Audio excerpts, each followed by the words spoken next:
दोस्तों देखिए, अब मैं इस कुंड के एकदम से पास में आ गया हूँ जो नाग कुंड है। नमस्कार दोस्तों, आज मैं आपको लेकर आया हूं बघवा गांव में स्थित नागकुंड का प्राकृतिक नजारा दिखाने के लिए। यह नागकुंड सीकर जिले के रानौली क्षेत्र के बघवा गांव में स्थित है।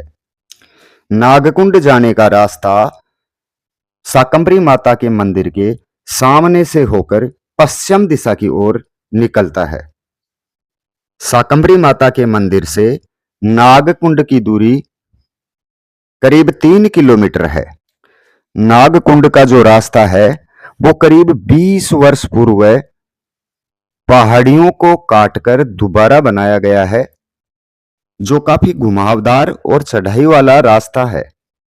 इसलिए वाहन से जाने वाले पर्यटक विशेष सावधानी रखें। तो आइए चलते हैं।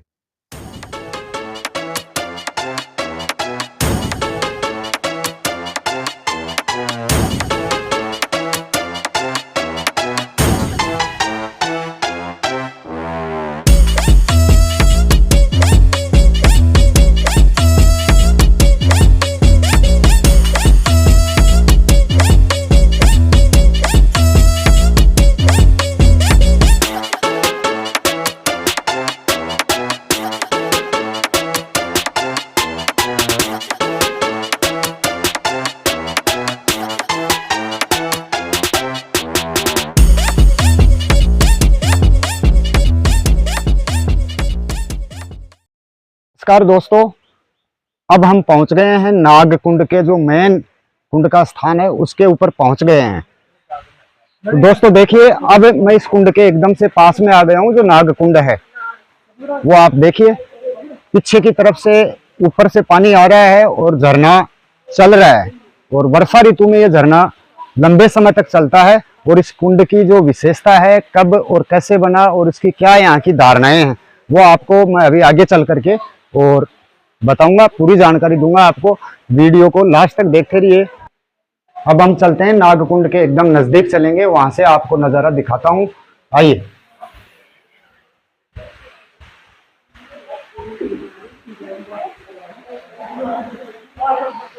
ये देखिए, आप और पास से देखिए, मैं आपको और पास से दिखाऊंगा।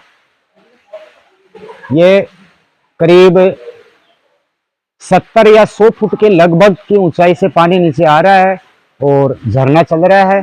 और ये काफी बड़ा कुंड है। अब दोस्तों मैं आपको बताऊं, किंवदंतियों के अनुसार यहाँ क्या किस तरीके से घटना घटित हुई और ये नागकुंड का नाम कैसे प्रचलित हुआ, वो आपको मैं अभी बता रहा हूँ। एक किंवदंती के अनुसार यह है कि एक गुज्जर ने एक नाग को पाल रखा था।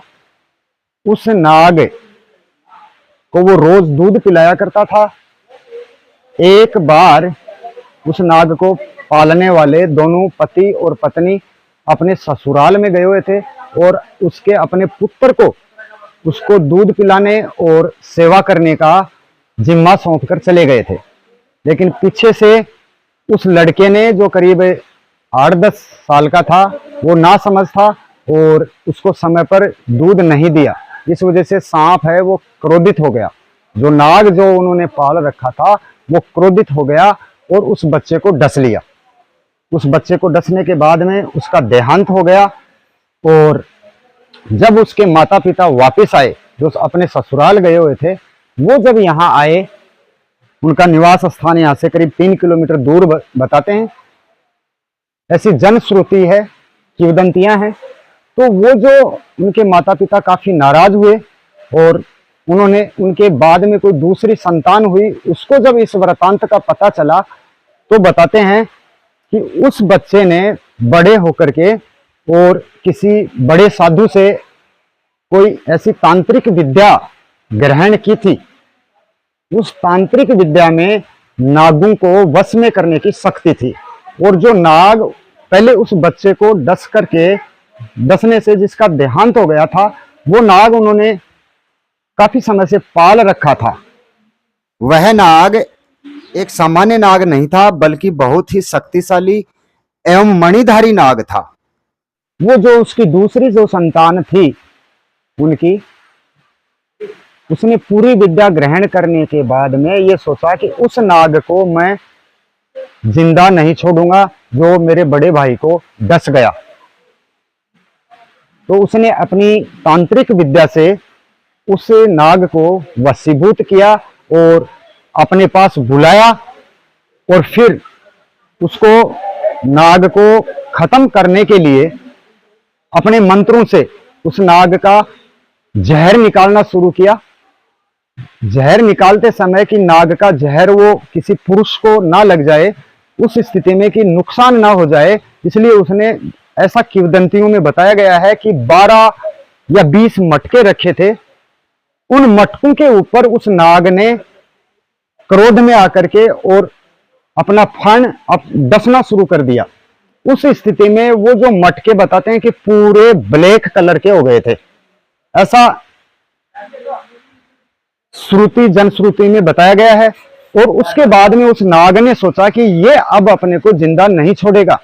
उस स्थिति में वो नाग यहाँ से 3-4 किलोमीटर जो पीछे गांव स्थित है, उस गांव से वहां से वो दौड़ने लगा, और दौड़ता दौड़ता इस पहाड़ी से होते हुए इस जगह आकर के, और इस चट्टान से जो ऊपर बनी हुई है उसका मैं आपको दिखाऊंगा, उस जगह से वो सीधा नीचे उसने अपना मुंह करके और इस जगह में, इस धरती माँ में वो अंदर प्रवेश कर गया।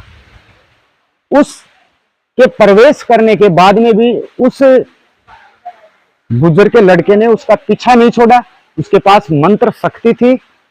तो यहां आकर के जब वो नाग प्रवेश कर गया, तो ऐसा बताते हैं कि एक पूरी जो चारपाई होती है, अपनी खाट जो होती है, हम यहाँ लोकल स्थानीय भाषा में उसको खाट बोलते हैं, उसका जो रस्सी है उसको पूरी को पत्थर बांध के इसके अंदर लटकाया गया था। तो बोलते हैं कि वो पूरी चारपाई का जो रस्सी है वो अंदर चली गई, लेकिन इसका अंत नहीं आया, ऐसा इसमें बताया गया है। और तब से इसका पौराणिक समय में, ऐसी कथाएं, जो दंत कथा है वो पौराणिक समय की घटना है ये। और वो नाग इस जमीन के अंदर प्रवेश कर गया, और ये इतना गहरा बताते हैं कि इसके अंदर जब वो चारपाई का वो रस्सी डाली गई तो उसका अंत आया नहीं। इससे ये लगता है कि शायद इसकी बहुत ज्यादा गहराई है। अब ये प्राचीन काल की बात है, इसलिए उस नाग के नाम पर इस कुंड का नाम नागकुंड पड़ा। जहां उस नाग के चलने से, उसके रपटने से उस पत्थर पर भी बहुत बड़ा एक निशान बना हुआ है। वो निशान आपको मैं वहां ले जा करके और दिखाऊंगा।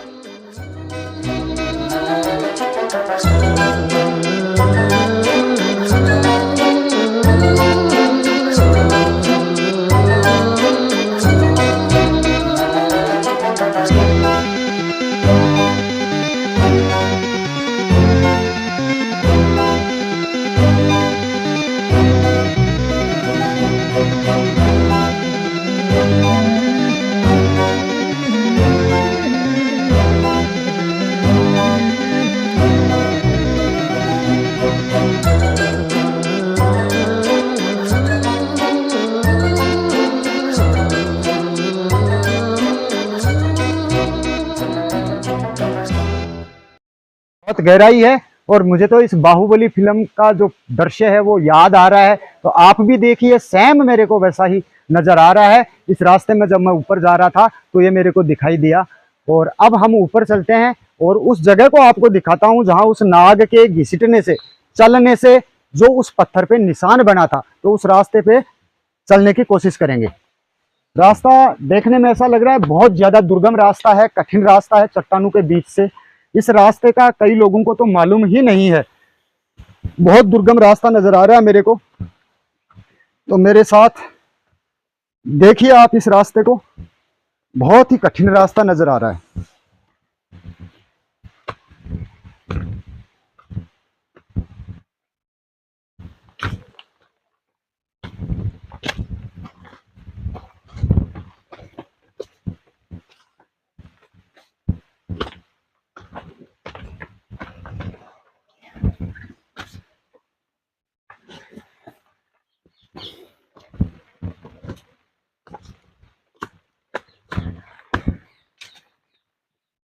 दोस्तों अब ऊपर आ गए हैं हम, जहाँ से ये नागकुंड के झरने का जो पानी आता है और जो ऊपर की तलहटी है उसमें ऊपर आ गए हैं। अब आपको मैं दिखाता हूँ वो जगह। ये लो, हम उस जगह पहुँच गए हैं जहाँ से ये पानी का झरना स्टार्ट होता है। और इस रास्ते से, इस नाला से या घाटी का जो रास्ता बना हुआ इससे आ रहा है। आगे हम चल करके इसको देखेंगे। आइए अब दिखाता हूँ आपको मैं। ये देखिए दोस्तों, ये पानी का झरना और ये आगे तक जा रहा है। ये चल रहा है, देखिए। अब वो निशान देखने की कोशिश करते हैं अपन। तो काफी दिनों से पानी चल रहा है, ये ऊपर से आ रहा है और यहाँ बहुत ज़्यादा शैवाल आ गए हैं। शैवाल होने की वजह से वो निशान दिखाई नहीं दे रहा है। बाकी निशान तो था यहाँ पे, मैं खुद पहले आकर के देख के गया हूँ। ये देखिए, यहाँ से इस प्राकृतिक नज़ारे का, इस झरने का आनंद लीजिए। ये देखिए, ये नीचे तक वो कुंड में स्नान कर रहे हैं लोग। ये ऊपर से ड्रोन की तरह लिया गया दृश्य है। आपको शायद किसी भी वीडियो में ये चीज़ आपको नहीं दिखाई देगी जो मैं आपको दिखा रहा हूँ। ये देखिए, ये यहाँ से चलता है पानी। अब नीचे से ये पानी चलने की जगह उसका पता नहीं चलता। ये देखिए, ये यहाँ भरा हुआ है पानी, ये भरा हुआ है। कुछ जनश्रुति के अनुसार ये जो आपको ये निशान दिखाई दे रहा है, ये दोनों चट्टानों के बीच में एक चिकना सा गहराई का निशान बना हुआ है। ये देखिए आप, कुछ लोग इसको भी बताते हैं कि ये उसी का है, लेकिन अब ये कोई पुख्ता नहीं है। और मैंने जो आपकी जनश्रुति या किंवदंतियों के अनुसार इस नागकुंड के बारे में जो आपको जानकारी दी है, वो किंवदंतियों और जनश्रुति के अनुसार है। मैं इस प्रकार की किसी भी घटना या कहानी की पुष्टि नहीं करता हूँ। प्राकृतिक जो झरना चल रहा है उसके पानी चलने की भी आवाज़ आपको सुनाई दे रही है। देखो कितना सुंदर और मनोरम और मनमोहक नज़ारा है ये, बहुत ही सुंदर नज़ारा है। देखिए तो दोस्तों, नागकुंड की जो संपूर्ण यात्रा है वो अब यहाँ पे पूरी होती है, यहीं पे। और अगर ये वीडियो आपको अच्छा लगे, पसंद आए, तो दोस्तों लाइक, शेयर और सब्सक्राइब जरूर करना और बेल आइकन की घंटी को पुश करना मत भूलना। जय नाग देवता।